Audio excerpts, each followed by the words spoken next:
Hey there, in this video we're going to talk about how these two games change how gamers view the world and how this game changed on how we thought about the diversity of the gaming culture. And the games are Undertale and the Stanley Parable. Okay, let's talk about the gaming culture. Although these two games are from different genres, but they have one common ideal typing them together. Stories that change with player choice. Basically, it's like how ending change depending on what did you do. It's more fun than a fake story with no choice.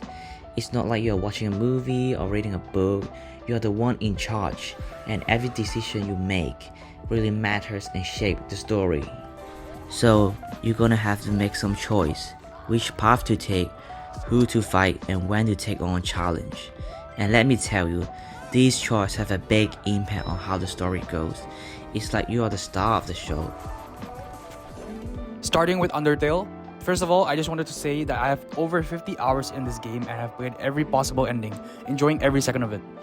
This game is one of the most popular indie games for a reason. The connection players build with their character and the characters in this game is not something to forget about.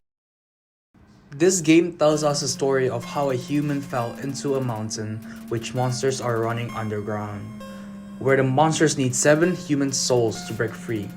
The monsters have collected 6 souls, only needing 1 more to break free to the surface. Human souls are far more powerful than monsters.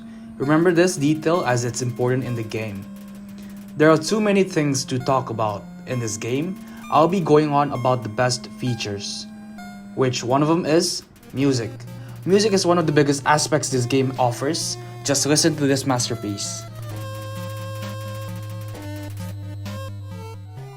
There are 3 main different endings players will have to experience, as every one will include the effects from different options player chooses, and it is very noticeable. The player meets a flower named Flowey when first opening the game. This isn't just a regular old flower, he's very important in the lore, so keep an eye out for him. The first ending is called the neutral ending. This ending is what players should be getting their first run. This is where players just play the game as normal, playing through different areas, mobs, and facing different bosses that will end up facing the final boss, which is the Monster King, Asgore. As you can see, Undertale is a turn-based fighting game. Players have options to attack, show mercy, talk, and use items in fights. Players start at level 1, having the least amount of HP and power. Asgore is the Monster King. The fight starts off by him destroying the mercy button. How sick is that? The battle is intense as Asgore wants our soul to free the monsters to the surface, while us, the player, just thought monsters were bad and we go kill. Okay, I'ma shut up for a second and let's enjoy the music.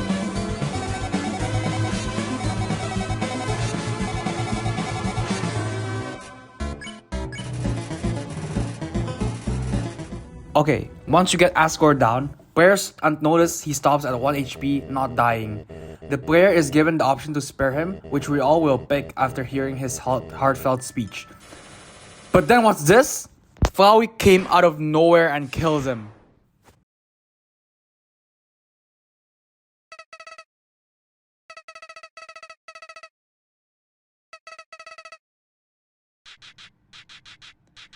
He absorbs all of the human souls and now is the final boss. Everything about this fight seemed so weird to me at first. It was nothing similar to anything players have seen so far. The music, the boss itself is crazy looking. Once you finish him off, then the game officially ends. However, at the end, he comes back and tells us that if we are strong enough, try not to kill anything at all. This leads the player to a pacifist route. As mentioned before, if the player does not kill anything to level up, he will have less HP to survive. The pacifist route is a route where the player spares every single monster, thus creating friends along the way. The game ends normally at first, but then the story continues as we try to figure out the story between humans and monsters in the true lab. Alphys, the scientist in the game, was experimenting with monsters to try to make their soul as powerful as humans. She thought what made human souls so strong was something called determination. But the game mentions that the monsters could not handle thus determination, melting and become something horrid.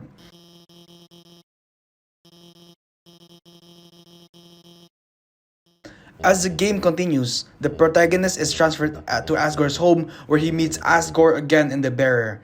As Asgore tries to fight us, Toriel comes to save us and defend us. All the characters come together to talk to one another where we are interrupted by Flowey once again and try to kill us all.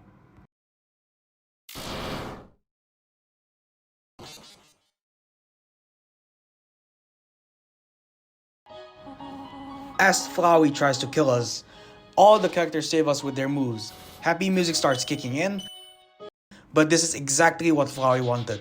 He absorbs every monster's soul and becomes his ultimate form, which, spoiler alert, is actually Azrael the Dreamer. Long story short, the music whilst facing Azrael is my favorite. It's so damn good. When facing him, you can't die. Why? Because of something called determination.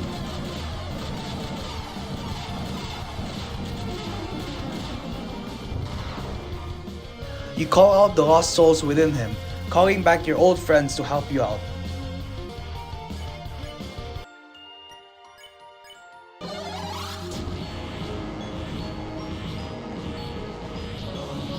There was one more soul that needed saving, which was Azrael himself. He fights back to not be saved, almost killing you with 1 HP. He transforms back into his child form, crying, and players will end up forgiving him for all the things he's done. He sets all souls free and breaks the barrier.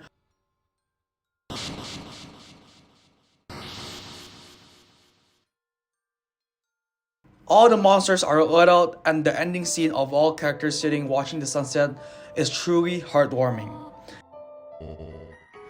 Moving on to the last main ending, which is the complete opposite of the pacifist ending. Yep, you guessed it, killing every single monster in the underground. This ending has a lot of different scenes.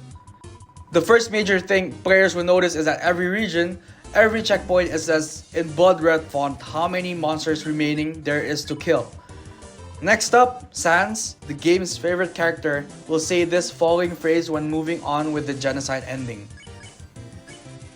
In Toriel's home, when the player interacts with the cupboard, there are pictures of where are the knives.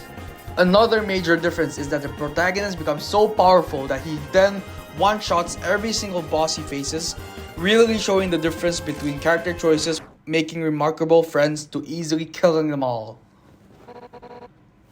There are way more differences to mention, but we don't have enough time to mention them all.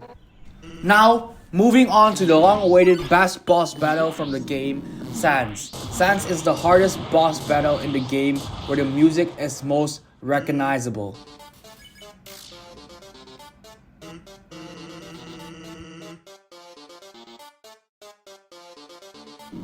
This concludes the game Undertale.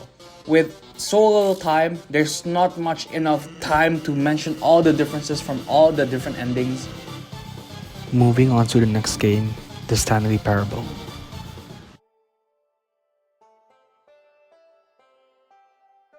This is the story of a man named Stanley. Stanley is the protagonist of The Stanley Parable, a 2013 story game and art piece created by Davey Reardon and William Pugh. Stanley is an office worker living a mundane life, performing simple and mind-numbing tasks at the whim of his computer screen, when one day all his co-workers disappear, leaving him alone in the building. Stanley explores the building and discovers a mind control facility that his workplace had used to enslave him and his colleagues. He destroys the facility and escapes, forever free to be happy and do what he wishes. Fun story, right? This takes about 5 minutes. After completing an ending, the game sends you back to Stanley's office to restart. The narrator has a story in mind for you, and he will try his best to guide you in that direction. But you can ignore him. You can choose your own path, much to the dismay of the narrator. There are many things you can do, many endings you can achieve. Such as the baby fire ending, which involves stopping a baby crawling into a fire by pushing a button. This ending has a fantastic payoff if you're willing to go through the real parenting experience for 4 hours, or if you use an auto-clicker, so I recommend having a go at completing it. There is also an ending where you are taken to a museum about the creation of the game, including how the levels and endings were created. The Stanley Parable is a game all about choice. The player is in control of the whole story, and yet still confined by, and under the influence of, the narrator. Your actions continually frustrate the narrator, who has to sit back and watch you trample all over his wonderful story. Stanley is an analog for the gamer community, and the narrator represents the developer community. As Stanley, you can choose to listen to the narrator or blatantly ignore what he says. Neither the player nor the developer can exist without the other, yet they fight constantly, arguing over what should be in the game and what shouldn't. Players will do stupid things simply because it's possible, and it's hard to stop them. However, developers should not try to suppress this creativity. Without it, you end up with a rather boring and bland experience. If Stanley never disobeyed the narrator, the game would be short and boring, with one easily predictable outcome. Games have no replayability without the opportunity to be creative and adventurous. A story-based game that allows significant player choice is difficult to pull off well. The worst way a developer can do this is to give the player options that don't affect the story at all. The Stanley Parable is a masterclass on how to write a story game. Player agency is respected, but by respecting the player's intelligence as well, the game naturally guides you to certain outcomes. The game doesn't make the mistake of thinking its players are stupid. Instead, it guides players while allowing them to make meaningful choices. I bought the Ultra Deluxe Edition to get footage for this game, and it added a few interesting things that weren't in the base game. The game poked fun at the nature of DLCs, saying that it's very hard to make a DLC that lives up to the standards set by a fantastic base game. The narrator shows Stanley a showcase for The Stanley Parable 2, which ends up being almost the same as the original save a few minor changes. The Ultra Deluxe Edition also pokes fun at the player's irrational attachment to inanimate objects. The Stanley Parable Reassurance Bucket is a simple metal bucket that the player can pick up and carry around with them. It doesn't have any function other than to ground Stanley and assure him that everything is going to be okay. The bucket is unremarkable except for the purpose it is given by the player. At one point, it is even shown to affect him psychologically, when he believes it is telling him to disobey the narrator. This phenomenon appears in many games with cute or small characters, and is expertly mocked by the bucket. In short, the Stanley Parable uses the genre of story game to dissect, analyze, and criticize gaming culture as a whole. The multiple storylines and endings the player can take unravel the way the player's mind works, as well as providing a fulfilling game experience. A meta-analysis of gaming culture, and a fulfilling exploration of the story of relatable Stanley and omnipotent narrator. In conclusion, player-driven story games like Undertale and the Stanley Parable are totally changing the way we play and have a significant effect on the gaming culture. Back in the days, games had a default path where you knew exactly how it was going to end. But now, gamers are no longer passive participants. These games give you choice that actually matters. It's like you are in charge of the story, and your decisions shape the whole experience. Gamers are talking about these games like crazy within the gaming community, and it's not hard to see why. They're immersive, they're personal, and they're just really cool. Well, this is the end of the video. Hope you enjoy it. Bye bye.